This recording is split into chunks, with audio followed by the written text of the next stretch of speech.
Are the Minnesota Vikings putting the entire NFL on notice this offseason? We're going to talk about it.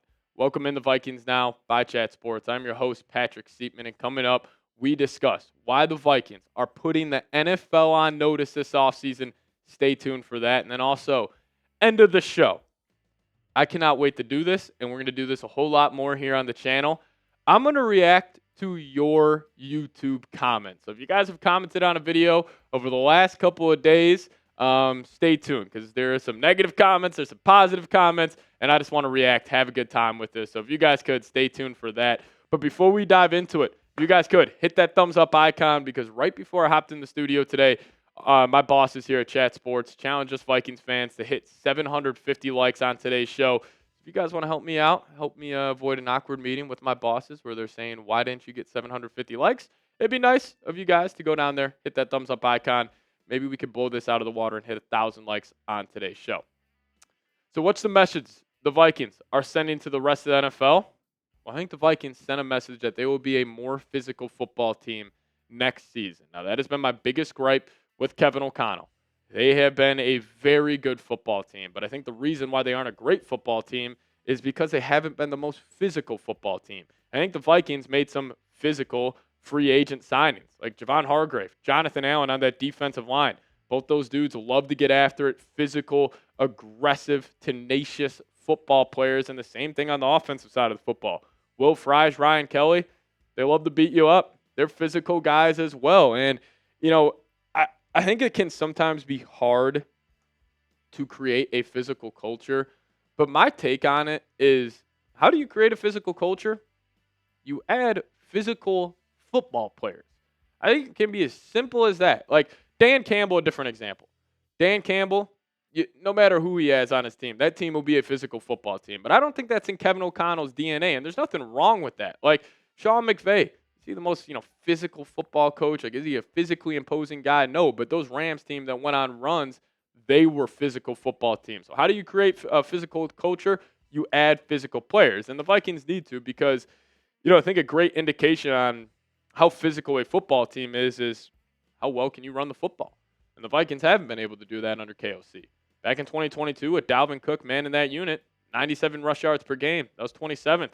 And then it got worse in 2023, 91 yards per game. Then this past season, a whole lot better, 108.9 yards per game, but still 19th in the league. That needs to be top 10 this upcoming season. And, I think the main reason why the Vikings collapsed during the last two games was because they don't play playoff football. Because if you look at the NFC here, you're probably going to have to travel to a cold outdoor stadium at some point in the playoffs, whether that's Washington, whether that's Philadelphia, which they'll be there. You're going to have to go travel, and teams that travel are normally physical football teams. When you're playing in those tough conditions, you got to be able to run the football. You got to be able to get after the quarterback. And I felt like the Vikings over this past couple of years, it was almost like they were, too much of a finesse and too much of like a schemy football team. It's probably not the right word for it, but they just tried to outsmart you instead of trying to kick your ass out there on the football field every Sunday. But I think this is just another addition to the Super Bowl checklist because they have a stacked roster that's undisputed. They got a top-tier coaching staff. That's undisputed. I think J.J. McCarthy is going to be a stud. It's probably the biggest question mark on this team to most people, but I thought the biggest question mark about this team heading into next season was the physicality, and I think they changed that this past year. They already have a winning culture. Kevin O'Connell has instilled that within this whole organization. So you check off all these boxes, and you added physical football players, potentially got a Super Bowl team on your hands if that guy right there, J.J. McCarthy, plays some good ball. But even if you're looking at the past NFC champions, like the Eagles, this past season, one of the most physical football teams of all time. The Niners the year before that, they were a physical football team. And, they had physical players. And the Eagles before that, physical football team. And then even that Rams team, even though they were carried by, the mind of Sean McVay, the arm of Stafford, Cooper Kupp, they still had Aaron Donald, Von Miller, a physical offensive line. Remember that Bucs team, they kicked the Chiefs' ass in the Super Bowl because they were able to get to the quarterback. And it's kind of my whole point here. You look at the 5 past NFC champions. They are all physical football teams. I think that's like having a bullpen in baseball. You got to have it. You got to have a closer in the NBA. It's all the same kind of bucket of like what you need to go be a true Super Bowl team. But what say you on this one? Will the Vikings be considered a physical team next season? Like when it's all said and done, the season's over. Will people be like, man, you don't want to play the Vikings any given week? You guys let me know. Give me a Y for yes or an N for no down below in the comments section. Now, coming up next here, I'm going to be reacting to your YouTube comments that you guys have left on the show over the last couple of weeks. Super excited to dive into this. But before we do so, I do want to give a massive shout out to today's presenting sponsor, and that is Factor Meals. Now, get started at factormeals.com/VikingsChat50off and use code VikingsChat50off to get 50% off plus free shipping on your first box. That's code VikingsChat50off at factormeals.com/VikingsChat50off for 50% off plus free shipping. Now, make this season the best yet with 2-minute meals from Factor. Eating well has never been this easy. Just heat up and enjoy, giving you more time to do what you want. Get outside instead of prepping and cooking indoors. Factor meals arrive fresh and ready to eat, and it's perfect for any active lifestyle. Covering the Vikings here at Chat Sports, we work a lot of long days here, and sometimes I don't always feel like cooking up a full-blown home-cooked meal when I get off work, and that's where Factors came in and has completely changed my life. I love the blackened salmon. I love the Texas cheddar burger that you guys see on screen right now. It's absolutely delicious, but Factor powers your day with satisfying breakfast, on-the-go lunches, premium dinners, and guilt-free snacks and desserts. It's easy to savor more this spring. Factor meals pack in the flavor with none of the fuss. So get started at factormeals.com/VikingsChat50off. Use promo code VikingsChat50off to get 50% off plus free shipping on your first box. That's code VikingsChat50off at factormeals.com/VikingsChat50off for 50% off plus free shipping. Link for that in the comment section and description of today's show. All right, let's dive into it. Just want to fly through some of your guys' YouTube comments here. First one coming in from Kenty. We've got your guys' URL name in there, but this was talking about a video where I was saying J.J. McCarthy has that it factor, and I actually got a lot of love in the comment section saying, I agree, J.J. McCarthy has that it factor. I can see it on him, and that's a big reason why I'm a fan of him. Like, he's got this Joe Burrow, Joe coolness to him, and he's also just, at his core, a really good guy. Like, what he's been doing in the city of Minneapolis, handing out pizzas to homeless people, buying them tents, giving out flowers at retirement homes, he checks all the boxes of what ideally you would want your franchise quarterback to be, and I think that speaks to that it factor, and especially, we showed that one stat the other day where it was 3rd and 7+ in college. J.J. McCarthy was one of the best quarterbacks of all time, and those are the money downs. Those are when it's true NFL-esque passing downs.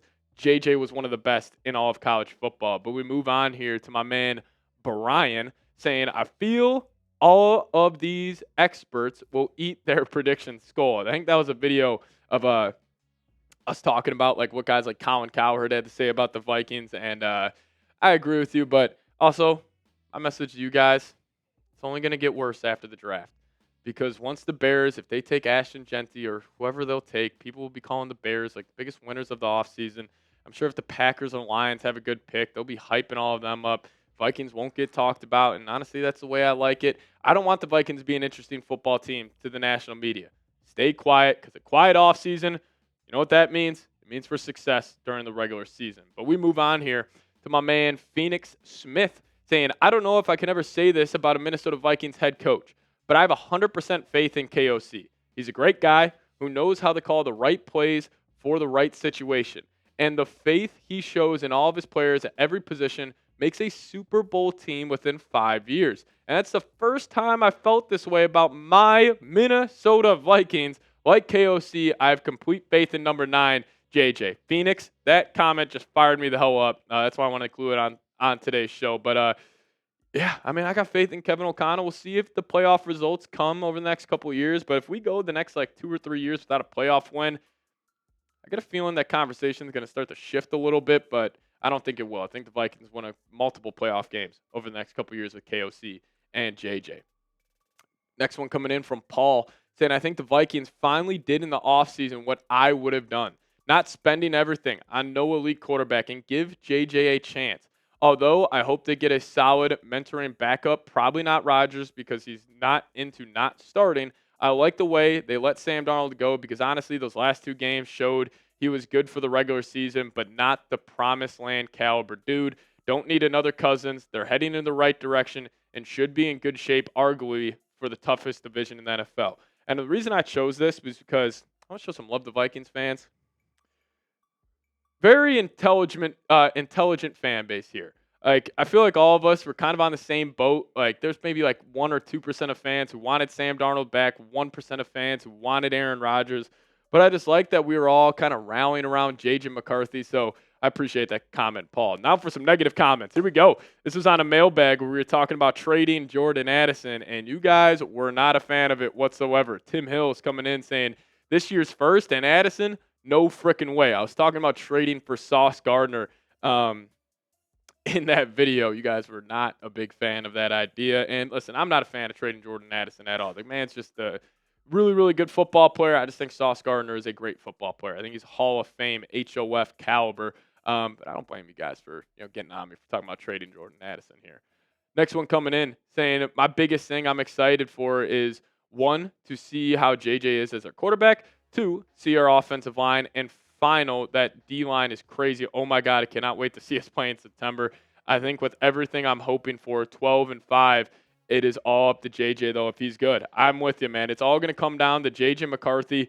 Is he the guy? If he is, this would be a very successful 2025 season for the Minnesota Vikings. We'll just have to wait and see. Next one, coming in from actually a longtime commenter here, Tim, saying, dude, people are going to unsubscribe if you don't stop saying we are trading Jordan Addison. I have never said we are trading Jordan Addison. I was just kind of going through my thought process here and just wondering, could it be in the cards if they don't want to trade or if they don't want to pay him, T. Higgins-esque money? Maybe they could be calling some teams. We heard the Bills interested. Maybe the Patriots could have been interested. But, hey, I won't talk about trading Jordan Addison anymore until we get a real rumor about that being the case. But, hey, if you guys want to be featured on the next time we do this on a show, comment your thoughts on the Vikings to be featured in the next video. Could be negative. If you guys want something we could do better here on the channel, please let your thoughts be known down below in the comment section. Any feedback is good feedback. So if you guys could comment your thoughts on the Vikings to be featured in the next video. We'll see you guys next time. As always, go Vikes.